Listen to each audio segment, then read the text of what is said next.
महत्वाचं साहेब, हे master mind आणि ही जी आहेत ना, ही फक्त ही वाल्मिक कराडे साहेब ह्याच्यामध्ये. नाही नाही नाही आज नाही शरद पवार सरपंच संतोष देशमुख अण्णा यांच्या कुटुंबाला भेटण्यासाठी मस्साजोग या ठिकाणी गेले होते.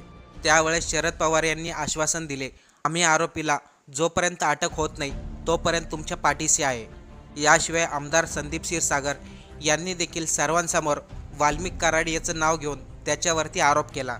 संदीप क्षीरसागर म्हणाले, मुख्य सूत्रधार हा आहे तरी देखील मुख्यमंत्री त्याला वाचवण्याचा प्रयत्न करत आहे. गावातील लोक त्याचं नाव घ्यायला घाबरत आहे.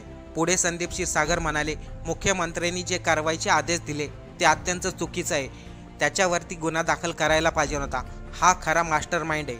शरद पवारांसमोरच संदीप क्षीरसागर यांनी वाल्मिक कराडचं नाव घेतलं. तेव्हा गावातील लोकांनी देखील संदीप क्षीरसागर यांना सपोर्ट केला.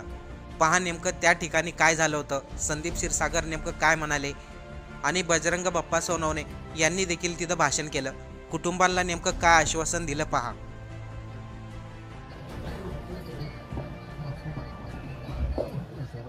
साहेब, मी एवढीच मागणी करते की आम्हाला न्याय मिळवून द्या. आणि ह्या गुन्हे आपण जे आज 7 म्हणतो, हे 7 जरी आपण पकडले तरी हा मेन सूत्रधार आहे. तो आज हे 7 पकडले तरी ते नंतर 7 बनवू शकतो. म्हणजे ते मेन सूत्रधाराला तुम्ही लवकरात लवकर अटक करा, जेवढं होईल तेवढं. आणि माझ्या वडिलांना व आमच्या कुटुंबाला न्याय मिळवून द्या.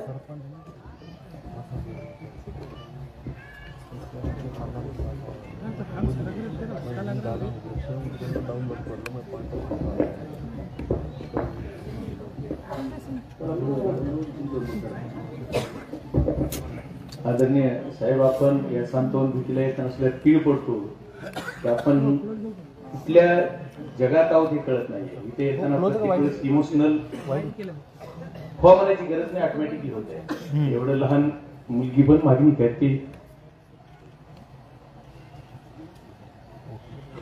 कारण आमच्या भागामध्ये एवढं दहशतीचं वातावरण जिल्ह्यात झालंय की जिल्ह्यामध्ये सर्वसाधारण लोकांनी राहायचं का नाही ही परिस्थिती झाली.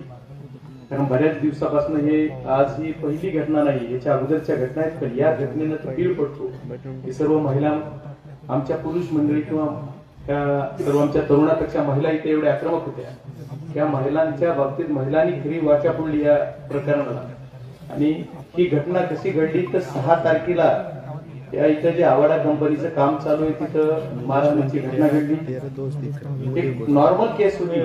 तिथं तिथल्या वॉचमॅनला मारहाण केली होती. वॉचमॅन म्हणले की मी आज जाऊ देत नाहीये, तर न जाऊ देतो म्हणल्याच्या कारणास्तव त्या वॉचमॅननी सरपंचाला बोलून घेतलं आणि ही गुंड इथे मारामारी करतायत, भांडणं करतायत असं सांगितल्यानंतर सरपंचाने इथं माझ्या इथे का भांडणं करताय एवढं विचारलं. एवढा एक मनात राग धरून सरपंचानी परत ही जी काही तिथला वॉचमॅन होता तो पोलीस स्टेशनला गेल्यानंतर त्यांची फिर्याद पण घेतली नाही, सारी यांची दाखल करून घेतली. आणि त्यांना 6 तारखेच्या नंतर 7 तारीख 8 तारीख पोलिसांनी काहीच केलं. आणि 9 तारखेला ज्यावेळेस यांच्या 9 तारखेला सकाळी पोलिसांनी यांना अटक केली, दाखवलं आणि लगेच सोडले. मग पोलीस यंत्रणेमधलेच माणसं त्याच्याबद्दल बिलकुल सामील आहेत असं माझं स्वतःचं सुद्धा मत आहे. सर, मी खोलात गेल्यानंतर मी मागे पण मी दिल्लीला सेशनला असल्यानंतर मला जेवढी घटना कळाली तेव्हापासून 3:30 ते 4 वाजल्यापासून मी एसपी साहेबांशी कॉन्टॅक्ट करत होतो. तसं जर विचार केला तिथं महाजन साहेबांनी काही आरोपी पकडायचा प्रयत्न केला, पण जी पाटील नावाचे PSI होते त्यांनी प्रत्यक्ष आरोपी बरोबर बऱ्याच वेळ चहा पाण्याचे व्हिडिओ व्हायरल झाले. आता काल मुख्यमंत्री महोदयांनी पण सांगितलंय की मी मुळापर्यंत जाणार, पण मुळापर्यंत जाणार कधी हा प्रश्न आहे. आज 13 दिवस झाले तरी आमच्या आरोपी जो मुख्य आहे त्याला अटक होत नाही. आणि या सर्व आता मुलीची पण काय भावना आहे की बघा काय ते लिग्रुप बोलतंय की हे 7 आरोपी पकडाल, पण ह्याचा जी मोरक्या आहे, ज्याचा मास्टर माइंड आहे त्याला तुम्ही अटक करण्याचे दुसरे 7 तयार करेल. म्हणजे ही जी प्रवृत्ती लहान मुलात सुद्धा भीतीचं वातावरण आहे. आज कुटुंबानं आपल्याकडे साहेब मागणी केलेली आहे की यांना कुटुंबाला संरक्षण द्या, कुटुंबाच्या या लेकरांच्या शिक्षणासोबत आहे, कुटुंबाला आर्थिक काहीतरी त्यांचं उभं राहिलं पाहिजे, त्याच्यामुळे आर्थिकसाठी काहीतरी मदत व्हावी. या सर्व मागण्या माझ्या वतीने सुद्धा साहेब आपल्याला विनंती आहे की आपण मुलीच्या संबंधात शिक्षणाच्या बाबतीत तर आपण तिथे बोललाय, आता पण सांगाल आणि या कुटुंबाला आर्थिक सुद्धा मदत जी शासनाने डिक्लेअर केली त्याच्यापेक्षा आपल्याकडनं पण आणखी आपण जर काय आदेश दिलं तर त्या पद्धतीने आपण पण करूया मदत याला जी आपण सांगाल त्या पद्धतीने. पण ती मदतीचा भाग वेगळा आहे, पण इथं न्यायाचा भाग आहे आणि या भागावर एवढी दहशत आहे की आमच्या तालुका जिल्हा आज एवढ्या टेन्शन मध्ये पोलीस यंत्रणा काय करतील कशामुळे किती जेवढ्या मागच्या जर या सर्व याच्या मागे जे लोक आहेत यांचे जर सीडीआर काढले जे लोक नाव घेत आहेत सभागृहामध्ये ज्यांचं नाव घेत आहेत ज्या दहशत ज्या दिवशी संदीप भाई आले त्या दिवशी पण त्यांना इथं बोललं जाते.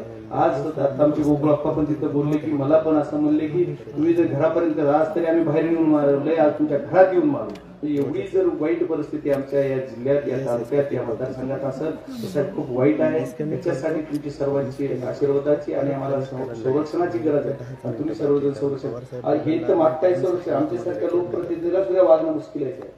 कारण आज आम्ही बोलतोय तर बोलल्याच्या नंतर आम्हाला सुद्धा टार्गेट केलं जाणार आहे. पण ठीक आहे आमचं काय व्हायचं लिहू दे पण या गोरगरीब जनतेचा प्राण वाचला पाहिजे हा सर्वात महत्वाचा विषय. त्याच्यासाठी आपण सर्वांनी ताकद लावून तपास फास्ट ट्रॅकवर झालाच पाहिजे. पण याचा फास्ट ट्रॅकवर तपास होण्यासाठी अगोदर आरोपी अटक झाले पाहिजे. ही आरोपी अटक होत नाही याच्यासाठी मुख्यमंत्र्यांना आपण स्वतः जातीनं बोलू. मुख्यमंत्र्यांनी सभागृहात घोषणा करून होणार नाही तर एवढ्या दिवस झाला अटक नाही. आणि जे कुठले ह्या प्रकरण सगळं खंडणीशी घेऊन भेटतंय खंडणीशी घेऊन भेटल्यानंतर हे सगळे 302 मध्ये सुद्धा हेच आरोपी आहेत का ह्याचा तपास झाला पाहिजे. त्यांना त्याच्यात ऍड झाले पाहिजे. जर हे झालं तरच आपल्याला खरा न्याय मिळत नाही तर अन्यथा खरा न्याय मिळणार नाही. याच्यासाठी आपण सर्वांनी ताकदीनं तुम्ही उभा राहावा एवढी माझी विनंती आहे. आदरणीय विनंती साहेब दोन संदीप भाई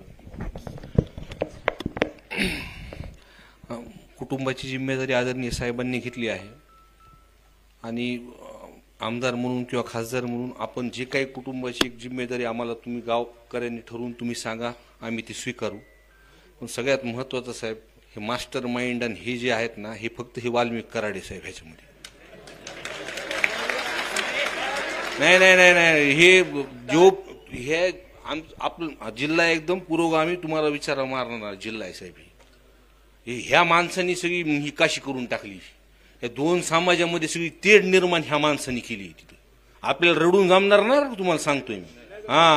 रडून असं हे असलं रडलं तर मी तुम्हाला सांगतोय आम्ही बाप्पा आम्ही कधी बी त्या दिवशी बी गावात आलो होतो मी सभागृहामध्ये ह्यांनी मांडलंय मी सुद्धा मांडलंय.